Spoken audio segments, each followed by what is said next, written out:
The summer of 2019, we decided to take a camping trip to a family lot in Sequoia National Forest, up on Slate Mountain. It wasn't our first time camping in that area, but this trip would be different. The forest had been recovering from the Pier fire a few years prior, and we'd seen the aftermath. Burnt trees scattered here and there, and the land still scarred in places. But the mountain felt peaceful, away from the noise of civilization. It was a trip we needed. I went with my partner, Chris, and another couple, Sarah and Jason. The four of us drove up together, the mountains looming around us, casting long shadows as we made our way higher up. By the time we arrived, the sun was setting, painting the sky in streaks of pink and orange. We unloaded our gear, set up the tent, and prepared the campfire, knowing it would be our only source of light and warmth that night. The night quickly swallowed the daylight. We were nestled into the trees, and it got dark fast, darker than it usually does out there. We didn't have much light beyond the small glow from our little pot-belly stove, which we used for heat. We'd learned after the fire to avoid any open flames if we could help it. There was no cell service up here either, just the quiet rustling of trees and the occasional bird call in the distance.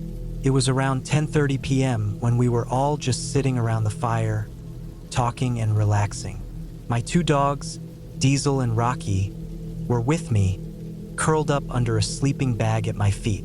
They loved to be tucked in like that. They'd been quiet all evening, content with the warmth from the fire and the sounds of the forest. The fire crackled softly, and the sound of our voices filled the air, a comfortable background hum to the wilderness. But then something shifted. I didn't notice it at first, but Chris did. He stopped talking and just stared at the dogs. They were suddenly alert, sitting up with their backs to me, their eyes fixed on the dark forest beyond our little camp. They didn't whine or growl. There was no obvious sign of a threat like when a bear had been in our camp at another spot a few years ago, but they were acting different, like they were on edge, like they were guarding something. It was subtle, but enough to make me uneasy. I thought nothing of it at first. Maybe it was a raccoon, or just the wind stirring the trees. But then, just as I was about to shrug it off, the conversation fell silent. We all just stopped talking, and in that silence we heard something. Footsteps. It was so strange. At first I thought it was some animal, maybe a deer or a bear, walking around. But as the steps grew louder, I realized something wasn't right. These weren't the soft, uneven steps of an animal, trying to stay hidden in the dark.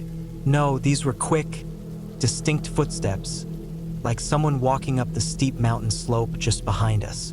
And not just casually walking, this person, or whatever it was moving fast, really fast, almost too fast for the terrain. We'd scoped out the area earlier that day, and right where the footsteps were coming from was steep, covered in loose leaves and jagged rocks. The kind of slope that would be nearly impossible to climb quickly, even in daylight. It wasn't a place where anyone would want to rush up, even if they were in a hurry. But this thing or person was moving with purpose. I held my breath. My dogs were still focused, their ears perked up. They were watching the trees where the noise was coming from. Their stance was stiff, like they were waiting for something to happen. I looked at the others. Chris was just as pale as I felt, his eyes wide, scanning the trees. Sarah and Jason were still, too, their faces reflecting the same disbelief. None of us said anything. We just sat there, listening. The footsteps continued for a few more seconds, the sound of rapid movement cutting through the quiet night. Then, nothing, just silence. Felt like a punch to the gut. The air around us had thickened, and I could feel the hairs on the back of my neck standing up. I didn't want to say it out loud, but I could feel it.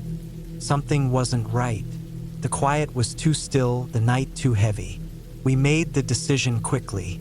Without a word, Chris stood up and went over to the generator. It was loud and obnoxious, but it had one good purpose, making noise. We started it up and let it hum for a few minutes, hoping that whatever was out there, it would move on. The noise was almost a relief, a bit of reassurance at least.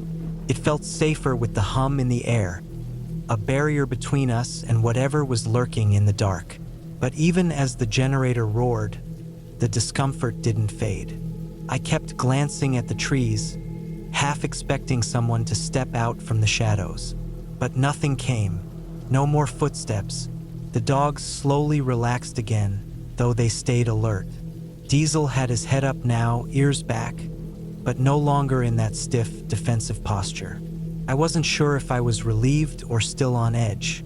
The next few hours passed in a weird sort of haze. We stayed by the fire, the generator buzzing in the background, and tried to act like everything was normal.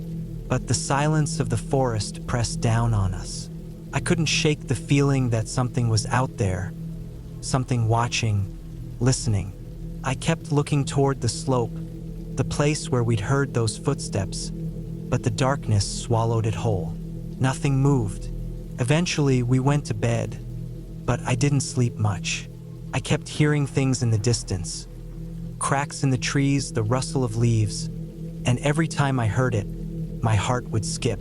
I couldn't help but think about the footsteps, how quickly they'd moved, and what kind of person or thing would be out there in the woods at that time of night, moving like that. I thought about the steepness of the slope, the loose leaves. No one would be running up that mountain at full speed unless they had a damn good reason. Morning finally came, and with it, the harsh reality of the night. The sun wasn't even fully up, but we were all awake and out of the tent. We went outside and gathered around, not really sure what to say. Sarah asked if anyone else had heard what we'd heard, and we all nodded. No one had any real answers. We were all experienced campers. We knew animals, we knew the woods, and this was something different, something human, but not quite. We went over the area again, carefully checking the slope. No tracks, no signs of anything that might explain what we'd heard. We packed up early that morning, still on edge, and didn't stay another night. The weirdness of the previous night hung in the air like a cloud, a feeling we couldn't shake. There was something out there in the dark, something that didn't belong in the woods with us. Whether it was a person, an animal, or something else entirely, we didn't want to find out. As we drove away, the mountain loomed behind us, quiet and still. The forest seemed to swallow the sound of the truck's engine as we descended. But I could still hear the footsteps in my mind, quick, hurried, and unnatural, echoing through the silence of the night. I don't know what it was, but I'll never forget it. Some things in the woods can't be explained, and some things you're better off not knowing. To this day, when I think about that night, I wonder what was up on that mountain with us. Was it someone lost, someone with bad intentions? Or was it something else entirely? Either way, the memory still haunts me. Some things are better left in the dark.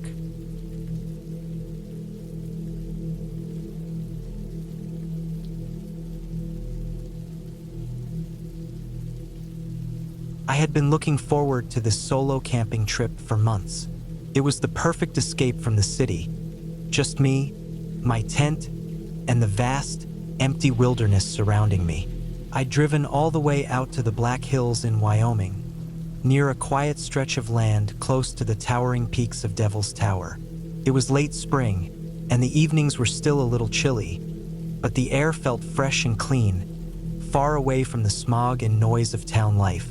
I was 29 at the time, and this was supposed to be my time to relax, reflect, and enjoy the solitude. I arrived at the campsite just as the sun was dipping behind the hills, casting long shadows across the valley.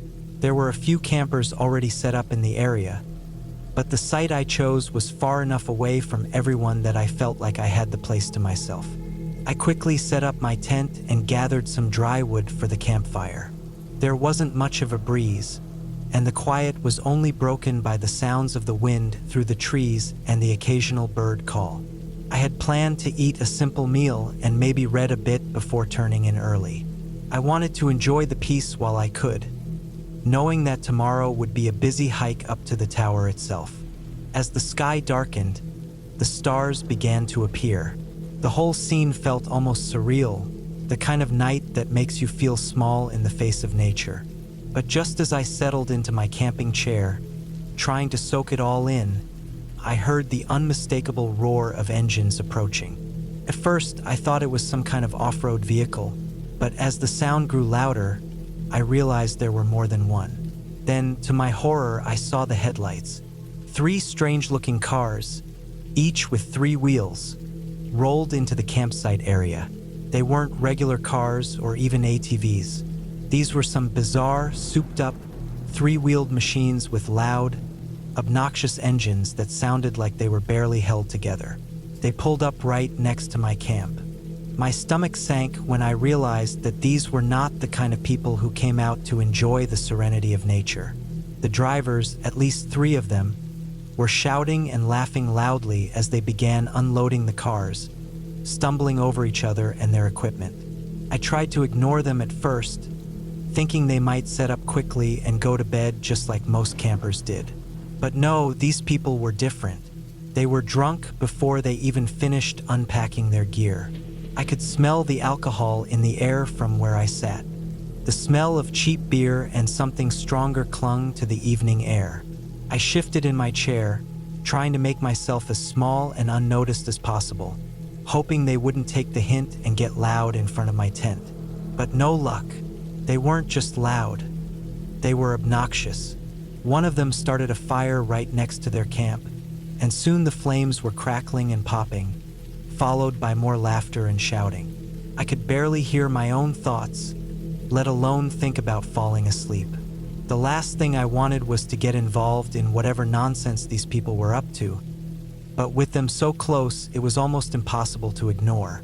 I lay back in my sleeping bag, staring up at the roof of my tent, trying to block out the noise. The fire was too close, and the sound of their voices carried through the thin walls of the fabric. My eyes grew heavy, but I knew it would be a long time before I could sleep. As I lay there, trying to ignore their rowdiness, something strange caught my attention.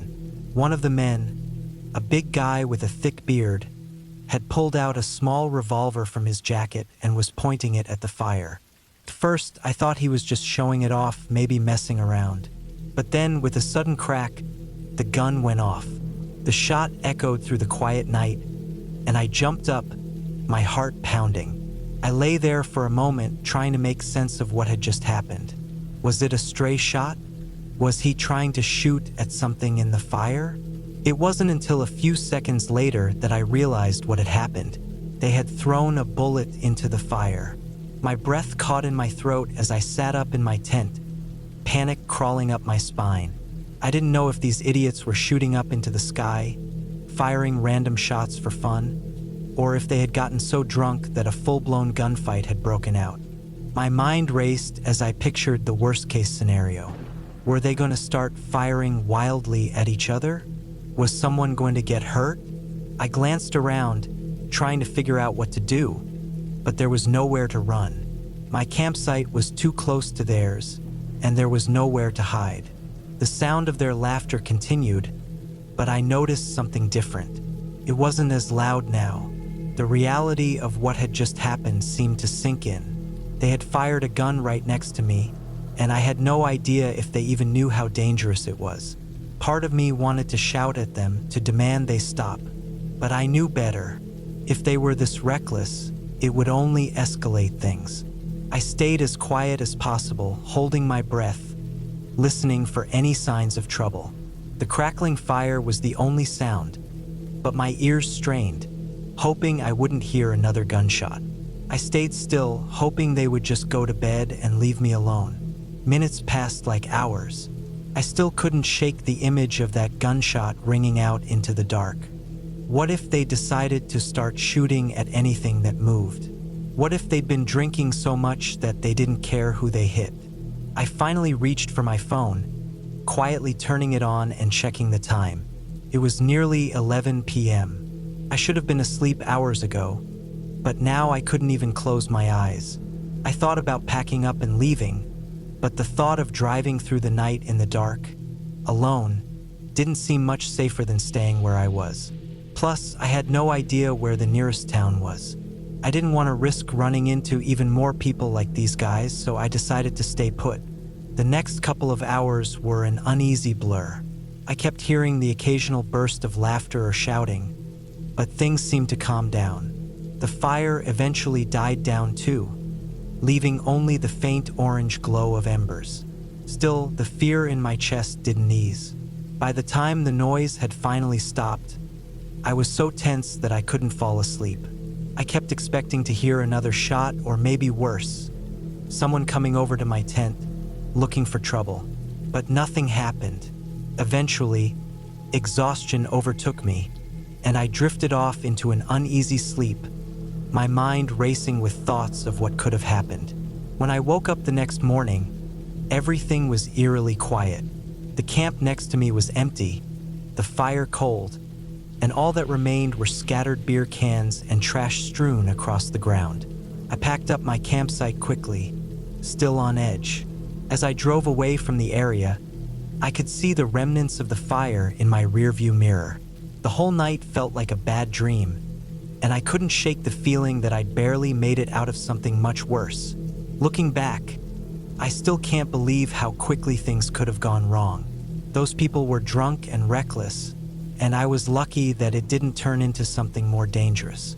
I never went camping near Devil's Tower again, and I've never looked at a campfire the same way since. Some nights, when I close my eyes, I can still hear the crack of that gunshot echoing through the stillness of the Wyoming wilderness.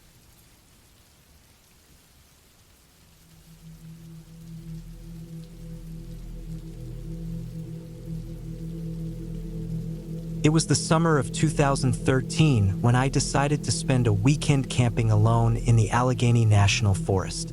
I was 27 at the time, and I had grown fond of solo trips.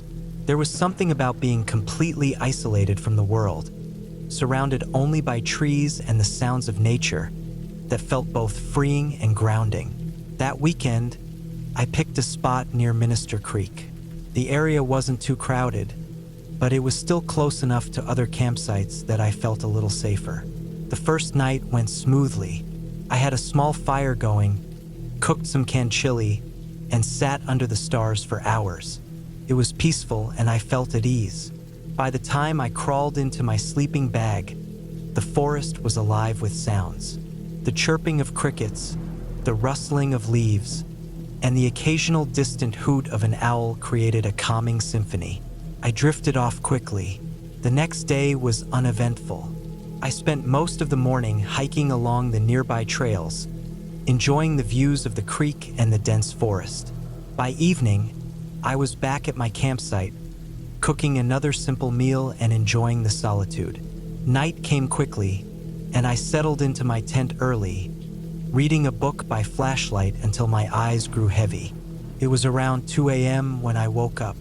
At first, I wasn't sure what had roused me. I lay there in my sleeping bag, listening. The forest was quieter than it had been earlier, but there was still the occasional rustle of leaves and chirp of insects. Then, I felt it, the unmistakable pressure in my bladder. I groaned inwardly. I hated having to leave the tent in the middle of the night, but there was no way I'd make it until morning. I unzipped the tent as quietly as I could, slipped on my boots, and grabbed my small flashlight. The air was cool and damp, and the smell of pine was strong.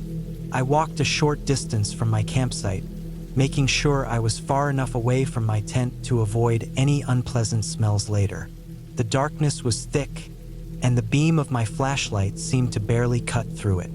Every rustle of leaves made me jump, my imagination conjuring images of bears or other nocturnal predators. After finishing my business, I started heading back. The faint glow of my campfire embers guided me as I approached my tent. That's when I saw it.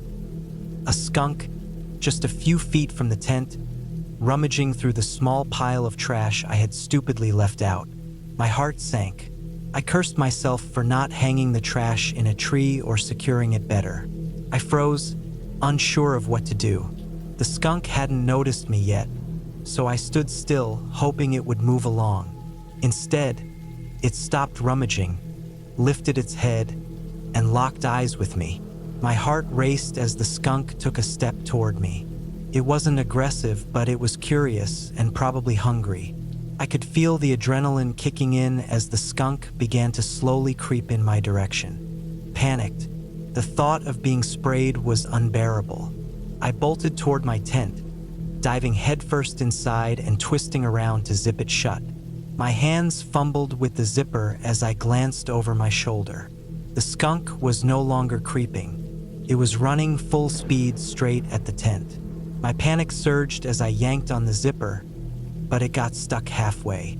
The flap covering the zipper had jammed, and no matter how hard I pulled, it wouldn't budge.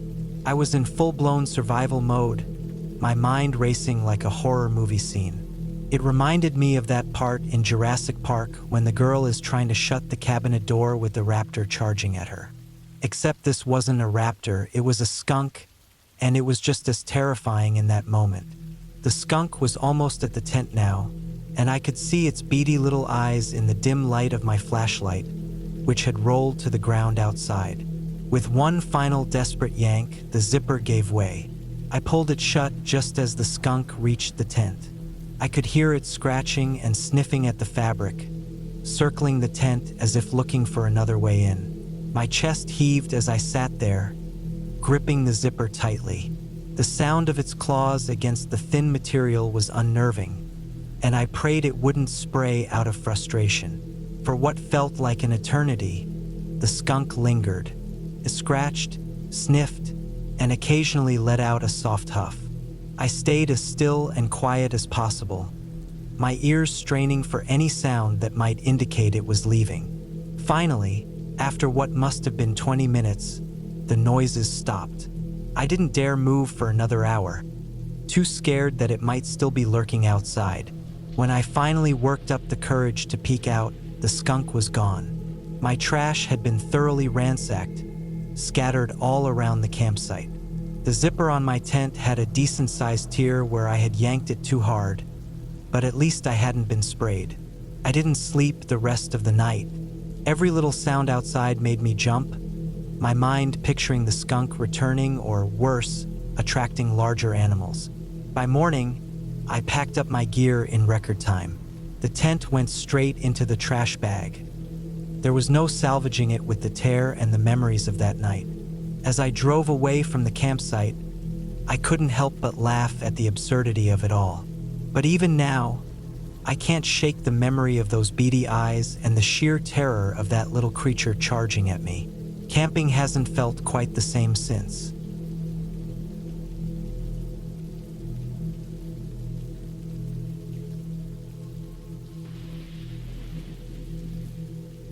It was the summer of 2021 when I decided to take a solo camping trip deep into the woods of the Adirondacks. I had been itching to disconnect from everything: work, social media, the noise of the city. It was just going to be me, my tent, and the wild. I'd done a few camping trips before, but this was my first time going into the wilderness alone. I had everything planned out. The campsite was well known, a little clearing by a creek, a good few miles off the main trail. I figured it would be quiet, peaceful, maybe a little unsettling, but nothing I couldn't handle. I arrived on a Friday afternoon, around 3 p.m., when the sun was still high. The air was thick with the smell of pine and fresh earth.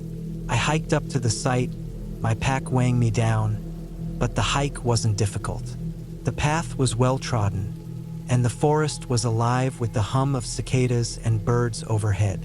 It felt nice, walking through the trees, the sunlight streaming through the branches, casting dappled patterns on the ground. As I got closer to the creek, the sound of rushing water greeted me. It was peaceful, almost serene, like the world had paused for just a moment. I set up camp by the water's edge. My tent went up quickly, the poles sliding into place with a satisfying snap. The fire pit was just a few yards away, already built from past campers. I spent the next hour unpacking, organizing my gear, and making sure everything was in its place. There was a cool breeze coming off the creek, and I could feel the tension from the past few weeks melting away. As night began to fall, I started a fire. It crackled to life quickly, sending sparks into the evening air. I had packed a simple dinner, some trail mix, beef jerky, and a couple of cans of soup I planned to heat up over the fire. Nothing fancy, but it was enough. I ate slowly, savoring the quiet. The way the world seemed to shrink down to just the flicker of the fire and the rustling of leaves in the wind. By 9 p.m., it was dark. The fire cast long, dancing shadows, and the night air was cool but not uncomfortable. I threw another log on the fire and sat back, watching the flames leap and fall. The sounds of the forest, crickets, the occasional rustle of an animal moving through the underbrush were comforting, almost familiar. I figured it was the perfect night, exactly what I had been hoping for. But then came the first sound that caught my attention. It wasn't loud, just a soft, almost inaudible crunch from somewhere deeper in the woods. I immediately tensed up, looking into the darkness beyond the firelight. At first, I thought it might have been a deer or some other animal. I had seen tracks earlier on the hike in, and the forest was full of life. I dismissed the noise, convinced it was just an animal doing its thing, maybe a raccoon or a squirrel, nothing to worry about. But then it came again. Another soft crunch, closer this time. The hairs on the back of my neck stood up. I was alone, and my mind began to race. Animals were one thing, but that noise didn't sound like any animal I knew. It wasn't a simple scuffle through the underbrush. It was too deliberate, too calculated. I leaned forward, staring into the dark, waiting for another sound. Nothing. The fire crackled and popped, but everything else was still. My heart started to race, but I tried to keep my cool. I had prepared for this, right? I had researched wilderness survival, watched videos on dealing with wildlife. If it was an animal, I just needed to stay calm. If it was something else, I'd figure it out when the time came. The silence stretched on for what felt like hours. My stomach knotted, and I felt a chill creeping up my spine. I forced myself to look away from the dark edge of the camp and focus on the fire, trying to calm my nerves. But then, just as I thought I was going crazy, it came again. This time I could hear it more clearly. Footsteps. Heavy footsteps moving slowly through the woods. It wasn't the sound of a small animal, it was something much larger, something human-sized. My breath caught in my throat. I grabbed my flashlight from my backpack, holding it tight in my grip. The beam sliced through the night, illuminating the trees, but there was nothing there. Just shadows, the flickering light of the fire. I waited, my pulse thumping in my ears, but the footsteps had stopped. Maybe it was nothing, I told myself. Maybe it was just the wind, or some animal walking in a strange way. But I couldn't shake the feeling that something was wrong. I stayed awake the rest of the night, the fire crackling and popping, casting eerie shadows around the campsite. The footsteps never came again, but the feeling of being watched didn't go away. Every rustle, every sound in the trees made my heart race. I didn't sleep much that night. I stayed close to the fire, keeping my flashlight at the ready, my senses alert to every small sound. By the time morning came, the sun was already rising, casting long golden beams through the trees. The forest was quiet again, and the night's tension seemed to dissolve with the dawn. But even with the warmth of the morning sun, I couldn't shake the feeling that something was off. The woods were peaceful, but they weren't the peaceful woods I had imagined. There was something else out there, something I hadn't seen yet.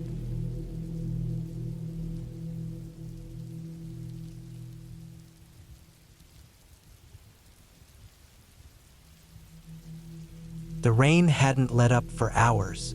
It came down in sheets, tapping the canopy above, the trees around me shaking with the force of it. I was alone, just me and my truck parked under a thick cluster of pines at the edge of a small, remote campground in the mountains. I'd been camping alone for years, but this time, something about the atmosphere felt different. It was late September. The air had that crisp autumn bite to it, the kind that makes your breath visible in the cold night air. But it wasn't the weather that unsettled me, it was the eerie quiet, the kind that comes with isolation. No other campers had set up for the night, and it had started to rain just after dark, forcing me to retreat to my truck. I kept telling myself it was just the storm, but there was a nagging feeling in my chest that I couldn't shake. The wind picked up, howling through the trees in a way that made the branches creak and sway.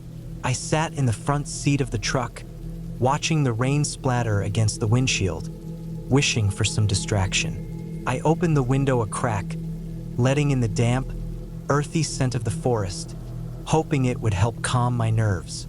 It was then that I heard it, a soft, rhythmic sound from the direction of the trees, almost like footsteps, but they weren't quite right. Too deliberate, too slow. It made my skin crawl. I stiffened, leaning forward to peer through the window, but there was nothing, just the rain and the dark woods stretching out beyond the camp. I told myself it was nothing, maybe just an animal, maybe a branch hitting the ground. But the noise continued. Step, pause, step, pause. I felt a chill run through me. I grabbed my flashlight and opened the door, stepping out into the rain. The cold water splashed onto my boots, soaking through the thick soles. The sound of the rain was deafening now, the ground soft and slick beneath my feet. I turned on the flashlight, sweeping it across the trees. There was nothing. For a moment, I stood frozen, staring into the darkness, the hairs on the back of my neck prickling. Then I heard it again, closer this time. My heart skipped a beat. I shined the light toward the sound, but again, there was nothing, just the rain and the endless trees. I didn't want to believe it, but I was starting to feel that something wasn't right. It wasn't just the storm, it was something else, something I couldn't see, but I could feel deep down in my bones. I hesitated, torn between staying outside and getting back into the truck, where at least I felt a little safer. But I knew if I stayed out here too long, I'd work myself up into a full-on panic. So I decided to get back in. As I turned toward the truck, I saw something, a shadow, just at the edge of the clearing. It was moving, like a figure walking slowly through the rain, just beyond the range of my flashlight. I froze. My heart pounded in my chest, and I took a step back, trying to make sense of what I was seeing. The figure was tall, impossibly tall, and its movements were jerky, almost unnatural. My breath hitched as I took another step backward, feeling the cold rain soaking through my jacket. The shadow didn't seem to notice me at first, but then it stopped. For a long moment, the figure stood still, and I couldn't help but feel like it was staring directly at me. My hands shook as I fumbled to turn off the flashlight. I couldn't move. My body felt like it was locked in place, as though some primal instinct was telling me to stay as still as possible. Then, just as suddenly as it had appeared, the figure turned and disappeared into the woods, moving with the same slow, deliberate steps as before. I stood there for a long time, waiting, watching, my breath coming in shallow gasps. But there was nothing. The woods were silent again, except for the rain. I don't know why I waited, but I did. Maybe I hoped it would disappear if I gave it enough time. Eventually, I moved, but not quickly. I made my way back to the truck, hands trembling as I reached for the door handle. I slid into the seat, locking the doors, the rain still pounding outside. I tried to calm myself down, telling myself it was nothing, a trick of the light, a wild animal, anything but what my mind kept racing toward. But deep down, I knew something wasn't right. For the next hour, I sat there in the truck, watching the rain pour down in sheets. The shadows outside the truck seemed to move in odd ways, but I forced myself to look away. I focused on the inside of the truck, on the warmth of the heater and the comfort of being inside. Then came the knock. It was so soft at first, barely a tap against the metal, but it made my blood run cold. I froze, staring at the door. Another knock, a little louder this time. I didn't want to look, but I had to. I glanced out the side window, but there was no one there. I sat there for what felt like hours, not daring to move. The knock came again, this time more insistent. I felt my chest tighten as I stared out the window, hoping I was imagining things. But there was no mistaking it now. Someone or something was outside the truck. I couldn't take it anymore. I started the engine, throwing it into reverse, and backed up quickly, slamming my foot on the gas. The tires squealed on the wet dirt, and I drove fast, not looking back. I could feel my heart pounding, my hands slick with sweat, my mind racing with fear. I didn't stop until I was back at the main road, far away from the campground. As I drove, I couldn't shake the feeling that I was being followed. But when I glanced in the rearview mirror, the road behind me was empty. I finally pulled over, parked the truck, and took a deep breath. It was over. The camp was behind me, and whatever had been out there was gone. I felt ridiculous for letting my imagination run wild, but the sense of unease still lingered. I didn't go back to that campground. I didn't even drive near it again. And to this day, I don't know what I saw out there that night. Maybe it was just my nerves, or maybe there was something else in those woods. I'll never know for sure.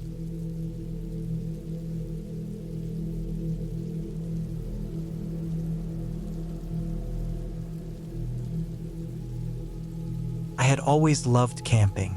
The smell of pine needles, the sound of the wind whispering through the trees, and the isolation that came with being far away from the hustle of daily life. I was in my mid-30s, an outdoors enthusiast with a taste for adventure.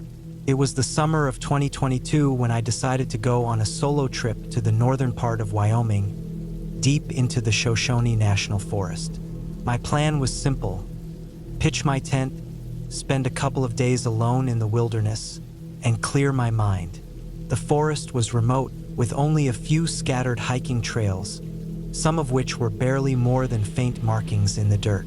There was a spot I had read about in an old hiking guidebook, a small clearing near a secluded stream, perfect for setting up camp. I had researched everything, weather, wildlife, even the history of the place. There were no reports of dangerous encounters in recent years, and I had the proper gear. It was the perfect spot to escape, or so I thought. I arrived around noon, the sun high and bright. The drive from my place had taken almost 6 hours, but I didn't mind. I pulled my truck off the gravel road, parked it in a small pullout, and gathered my gear. I could hear the faint rush of water from the stream nearby, but otherwise, the forest was silent, almost eerily so. The hike to the clearing took about an hour. The trail was narrow, winding through thick trees and dense brush. Every few steps, I could hear the occasional bird, but there was no one else around. It felt like I was the only person in the entire forest. The silence was both peaceful and a little unsettling. When I finally reached the clearing, it was just as described: lush, green, and serene. The stream cut through the middle, its crystal clear water running fast. There was a large flat rock by the water's edge, perfect for sitting and watching the current flow. I set up my tent a little ways back from the stream, laid out my gear, and made a small fire. The evening was cool, but not too cold. I ate a simple dinner of canned beans and some trail mix, then settled in to enjoy the solitude. As night fell, the forest seemed to come alive with sounds: rustling leaves, distant animal calls, and the occasional snap of a twig underfoot. I sat by the fire, staring into the flames, letting my mind wander. After a while, I got up to check the edges of my camp. The clearing was large enough that the shadows from the trees stretched far into the darkness, making it hard to see more than a few feet beyond the firelight. That's when I noticed it. At the far side of the clearing, Near the base of a large oak tree, something caught my eye. It looked like a shape out of place, lying on the ground. At first, I thought it might be an animal, maybe a deer or a bear, though it didn't seem to move. I wasn't exactly scared, but I was cautious. The wilderness could be unpredictable, and if there was a dead animal nearby, it was best to avoid it. I grabbed my flashlight and cautiously made my way toward it, trying to stay as quiet as possible. The light from my flashlight bounced across the ground, revealing more details with each step. The closer I got, the more my stomach twisted in unease. This was no animal. This was a body, human. I froze for a moment, my breath catching in my throat. It wasn't just the sight of the body that unnerved me. It was the way it was sprawled out. The person's legs were bent at an awkward angle, their arms outstretched, face turned toward the dirt. I couldn't see any signs of life. No movement, no sound. I knew right away that they were dead. I took another step closer, trying not to panic. The body looked like it had been there for a while. The skin was pale, almost grayish in places, and there was an unnatural stiffness to the way the body lay. The clothes were tattered, ripped at the edges. They didn't belong to anyone I recognized, but there was something strangely familiar about them, something that made my stomach churn. I turned my head, scanning the surrounding area. There was no sign of a struggle, no blood on the ground, but the body was in such a remote location, far from any known trails or campsites. It didn't make sense. I took a deep breath and immediately turned back to my camp.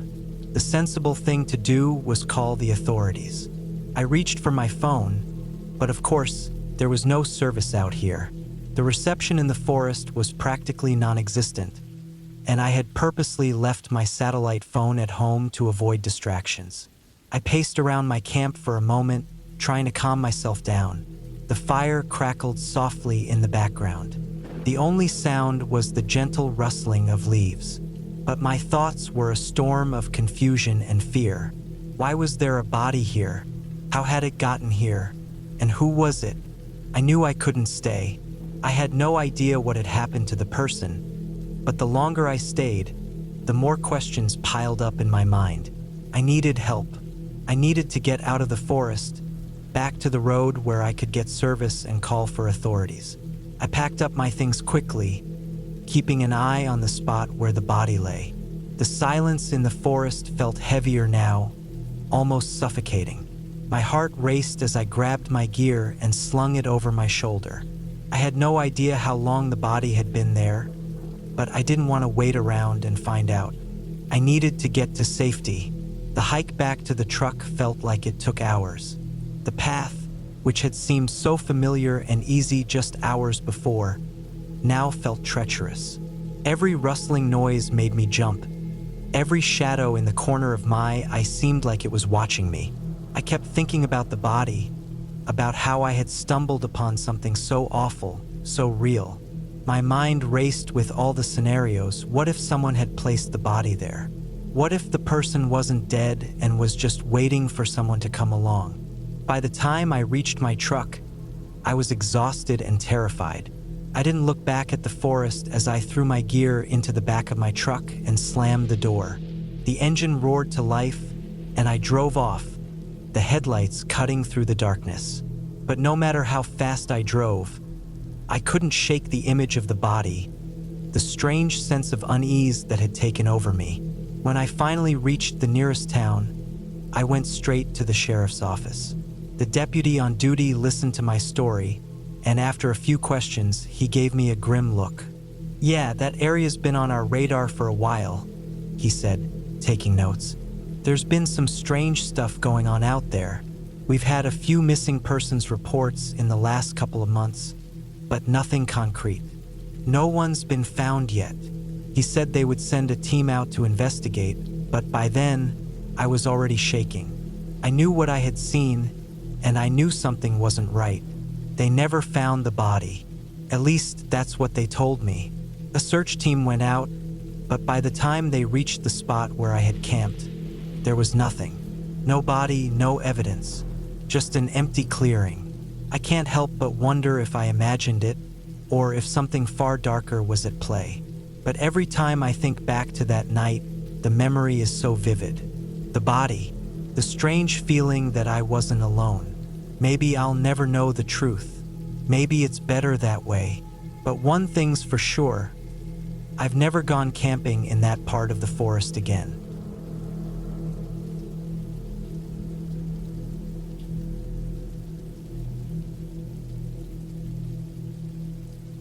It was late spring, around the middle of May, when I decided to head out on my own for a solo camping trip. I was 28 years old at the time, and I had been on a few short camping excursions before, but this time I was aiming for something a bit more remote. I didn't want to be anywhere near crowded campgrounds. I wanted peace, solitude, and a connection with nature, or at least that's what I thought I wanted. I had heard about a small, off-the-beaten-path spot near a forest reserve, about 3 hours away from the nearest town. The location was so quiet you could only reach it by following old logging roads, the kind not many people bothered to drive on. After some research, I packed my gear, stocked up on food, and made the journey. By the time I arrived, the sun had already started to dip below the horizon, casting a warm orange glow across the landscape. The trees around me were dense, their trunks thick and gnarled, making the forest feel ancient, almost as if it had been undisturbed for centuries. The campsite I had chosen was near a small creek that ran through the woods, its water barely a whisper as it flowed over smooth rocks. I set up my tent with no issues. It was a small, two-person tent, just big enough for me and my gear. I built a small fire pit, gathering the dry wood from around the area, and lit it. The warmth of the fire was comforting as the temperature began to drop, and the quiet hum of the woods settled around me. As night fell, the forest became more alive, but not in a way that was comforting. The crickets and frogs were replaced by the distant calls of owls and the rustle of unseen creatures in the brush. I sat by the fire, eating a simple meal of trail mix and beef jerky, enjoying the feeling of being away from everything. But the longer I sat there, the more uneasy I began to feel. It wasn't a rational fear. It was more like an instinctual nagging at the back of my mind, urging me to stay alert. I convinced myself it was just the unfamiliar surroundings. The forest was thick, and the sounds were different from the ones I was used to when camping closer to populated areas. Still, something felt off. I couldn't shake the feeling that I wasn't alone, though I hadn't seen a soul since I arrived. As the fire started to die down, I decided to turn in for the night. I crawled into my tent, zipped it up, and laid there, staring up at the ceiling of the tent, the faint sound of the creek lulling me into a sense of false security. The darkness outside seemed deeper than usual, the trees beyond my tent like looming shadows. I must have drifted off to sleep because the next thing I knew, I was awake, bolt upright, the hairs on the back of my neck standing up. It was dead silent. The usual sounds of the forest were completely absent. Even the creek, which had been a constant murmur, had stopped. I listened for a few seconds, my heart beginning to race. Something wasn't right. I reached for my flashlight and flicked it on, the beam cutting through the darkness inside the tent. There was nothing there. Still, I couldn't shake the feeling of being watched. It felt like the whole forest had gone still, like even the animals were holding their breath. I decided to get out of the tent and check around the campsite. Maybe I had just imagined it. I quietly unzipped the door and stepped outside, the cold night air hitting me like a wall. The fire had burned down to embers, and the only light now was from the faint glow of the stars above. I stood still for a moment, scanning the area. The trees loomed large around me, their branches swaying slightly in the breeze. Suddenly, I heard it, a faint rustling from the brush near the creek, followed by what sounded like footsteps. Not animal footsteps, but heavy, deliberate steps. Someone was out there. I froze, my pulse hammering in my chest. I told myself it was probably some other camper, someone who had strayed off the beaten path. But then the footsteps stopped. Not just stopped, but seemed to fade away, as if the person had intentionally moved out of the area. I strained my ears, trying to pick up any sound. Nothing. For a long while, the forest was still. I stood there, staring into the darkness, until my legs began to cramp from the cold. Reluctantly, I went back to my tent, though every step felt heavy. I zipped the door shut, hoping I was just being paranoid, but sleep didn't come easily after that.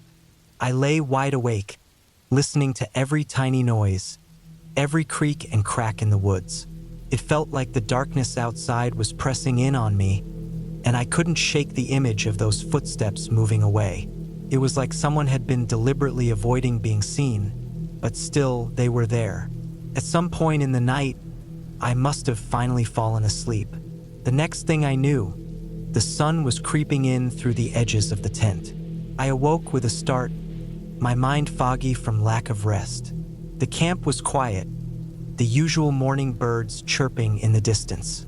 For a moment, I tried to convince myself it had all been a bad dream, but deep down, I knew it hadn't been. I packed up my things, deciding to leave early. I couldn't shake the feeling that staying another night was a mistake. But as I was loading my gear into my truck, I noticed something strange. The trees around my campsite were scarred. Deep scratches ran up the trunks, as though something had scraped them with massive claws. I hadn't noticed them the night before. I froze, a chill running through me. There was no way those marks were from a bear or any other animal I knew of. The grooves were too deep, too deliberate. I quickly finished packing and got into my truck, starting the engine and pulling away from the campsite.